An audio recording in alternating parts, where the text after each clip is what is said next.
don't talk about is, Canelo. Steroids. Y'all don't talk about that.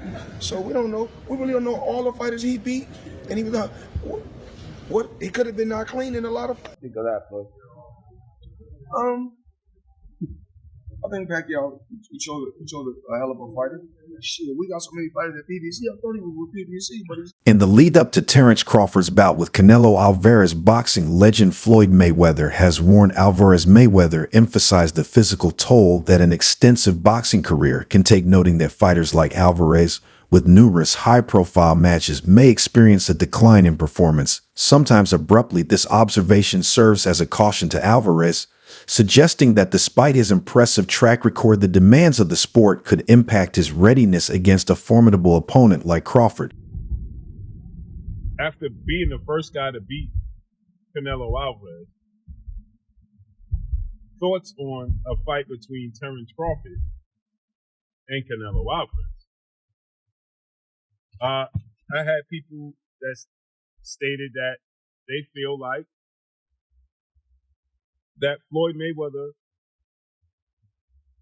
would essentially hate on the most awaited fight between Canelo Alvarez and Terence Crawford is set to take place in September 2025 on Mexican Independence Day weekend. This super middleweight title bout will see Canelo defending his WBC, WBA, and WBO belts against Crawford, who is making a significant jump from welterweight to 168 ounces. He went on the ring. He said, yeah. What's that mean? He said, you're the most overrated Mexican champion in history. He said the Salvador Sanchez. Más popular, pero sin causa. Crazy, that guy. and you think he knows boxing? Discussed by a lot of us and by a lot of people in the sport for quite a while.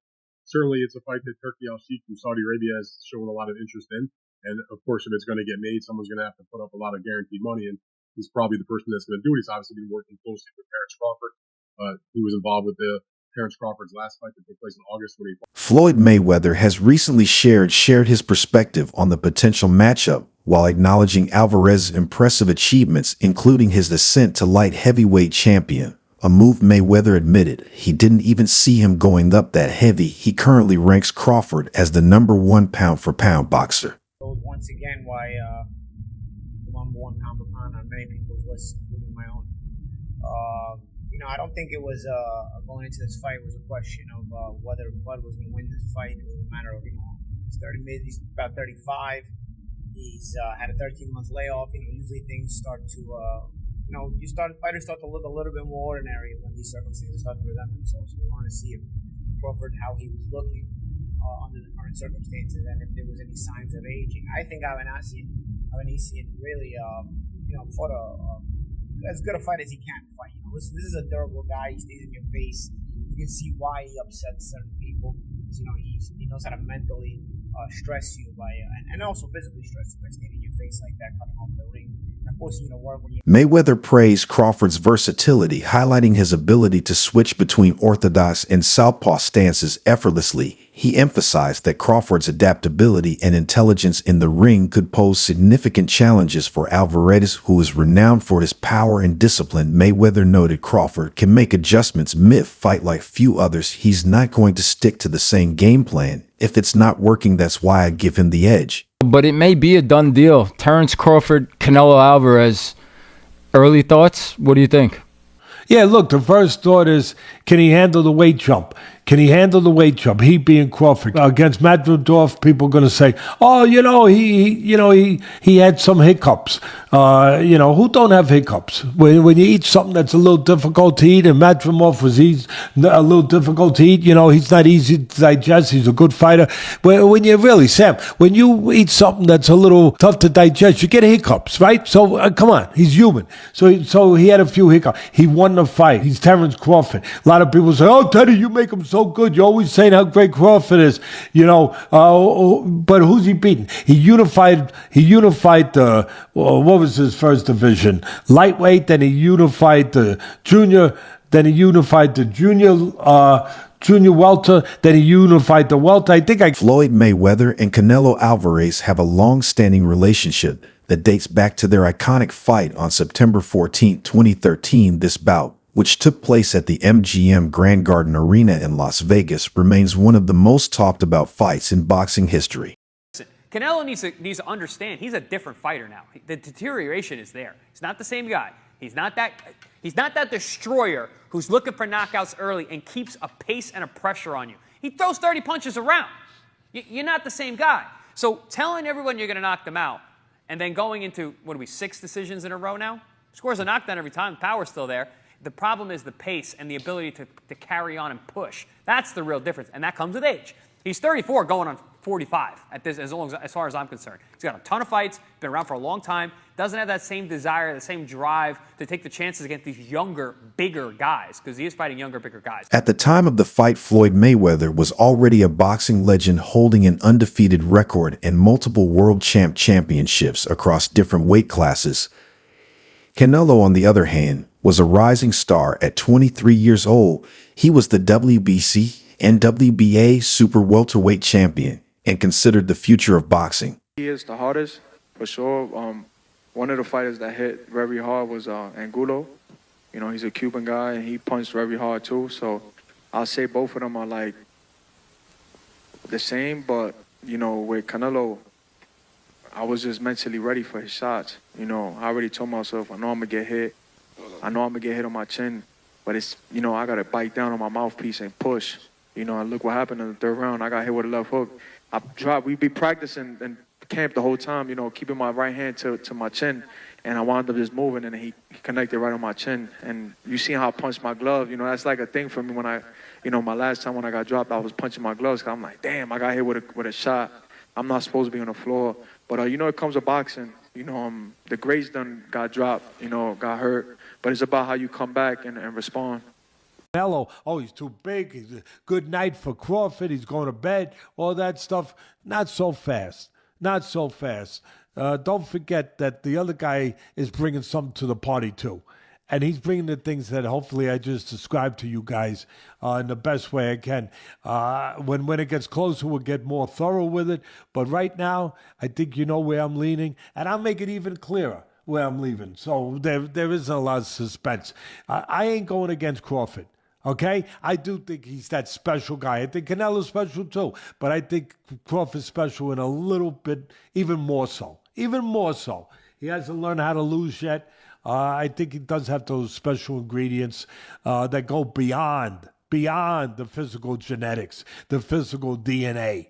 So that's it. Okay? Good. You don't like it? Too bad. I think that was a fair breakdown. I mean, listen, those ingredients you're touching on with the smaller man are the same ingredients you saw in Usyk.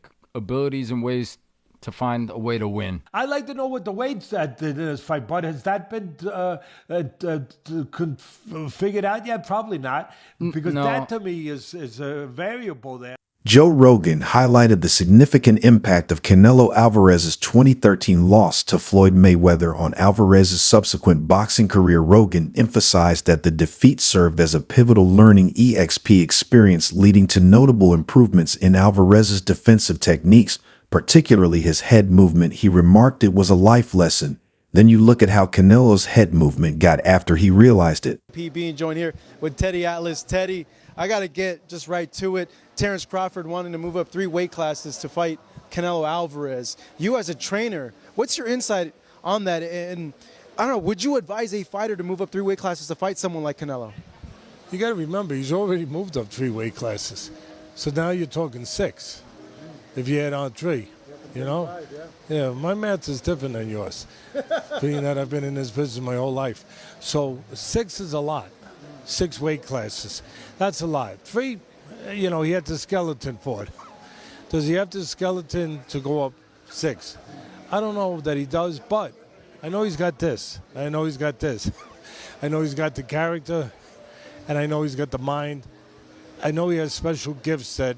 Joe Rogan has also shared his thoughts on the fight between Canelo and Crawford. In a recent episode of the Joe Rogan Experience, Rogan discussed why he believes Crawford has the edge over Canelo. He highlighted Crawford's speed, skillet, and strategic brilliance as key factors that could lead to his victory. Rogan also broke down how the contrasting styles might clash in the ring, making it an intriguing matchup. why he wants to take on Saul Canelo Alvarez. I just want the opportunity, to fight the best fighter in my generation that's out there.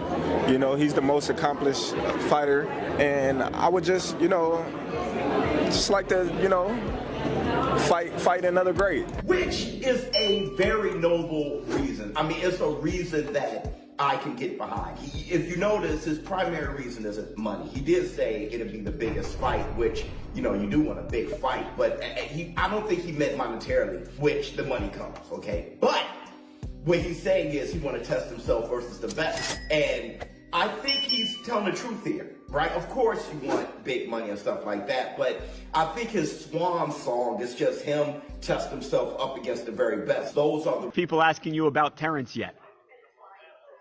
No, look, I always say, I respect Terence Crawford. He's a very talented fighter, but he just win one big fight. If you see his record, he just beat one good fighter like Errol Spence is. Yes. But other than that, I don't think he's beating other great fighter like Spence. He did a really good job with Spence. He did almost look very easy. But I knew Terence Crawford is a great fighter. But you never know in boxing. Kind of downplayed it to a certain degree, but it wasn't that long ago. I don't know, maybe a couple of months ago, he was doing an appearance and he was asked about it and he didn't close the door on it. In the past, he sort of closed the door on it and was like, I'm not interested. He's like, listen, I'll talk to anybody and listen to what they have to say about the deal, any kind of deal. So in my mind, that sort of at least cracked open the door to have the conversation. Like he wasn't just saying, forget it in terms of working with Turkey or anybody else. So I think that Canelo is a smart person in terms of his boxing, but also in terms of his business. And when he looks around at the landscape and he wants to make a huge amount of money, like all top fighters or any fighter for that matter, and he looks and sees who can I fight where I can make the biggest score, in a big time fight. And I would say to you that in terms of at least American boxing or in this side of the world, it's not like Tyson Fury and Joshua in